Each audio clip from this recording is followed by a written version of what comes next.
Hello বন্ধুরা, welcome back to my channel. অনেকদিন পর একটা ছোট মিনি ব্লগ নিয়ে এলাম তোমাদের সামনে। তো আশা করি বুঝতেই পারছো যে আমি এটা কোন দিনের ব্লগ তোমাদের সাথে শেয়ার করছি। এটা হচ্ছে কালী পুজোর দিনের ব্লগ। তো সকাল সকাল ভোর 5টার সময় উঠে আমি আর আমার মা চলে গেছিলাম নৈহাটি বড় মাকে দর্শন করতে।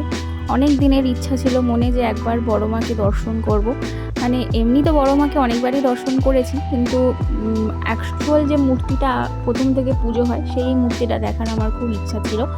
তো ভগবানের দয়াতে আর মায়ের আশীর্বাদে এবারে নৈহাটি গিয়ে আমি মাকে দর্শন করতে পেরেছি। বাট একটু মন ভালো করে দেখতে পেলাম না, কারণ তখনও মাকে সাজানোটা কমপ্লিট হয়নি। তো যাই হোক, আশেপাশে অনেক কয়েকটা ঠাকুর দেখে আমি আর আমার মা সকালবেলাটা এইভাবেই কাটিয়ে বাড়ি ফিরে চলে এসেছিলাম। বিকেলে আমার আমার হাজব্যান্ডের কিছু বন্ধুরা এসেছিলো বাড়িতে।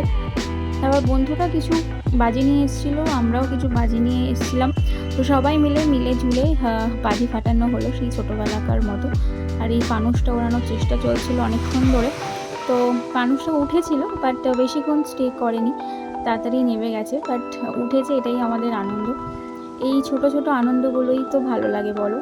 পুজো আচ্ছার দিনে সব বন্ধুরা এসে আনন্দ করা, ফ্যামিলির সাথে সময় কাটানো, আমার কাছে এটাই হচ্ছে সবচেয়ে ইম্পর্ট্যান্ট। কিন্তু সময় এবং সুযোগ মাঝে মাঝে হয় না, কি করা যাবে আর এই ব্যস্ত জীবনে। কিন্তু যাই হোক, সেদিনটা খুব ভালোভাবেই কাটলো।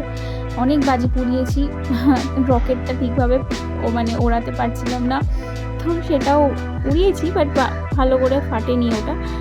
যাই হোক, সময়টা এভাবেই কাটলো। অনেক দিন পর বন্ধু বান্ধবের সাথে সময় কাটিয়ে সেদিনটা সারাদিনটা বেশ ভালোই কাটলো। আশা করছি তোমাদেরও সারাদিনটা ভালো কেটেছে।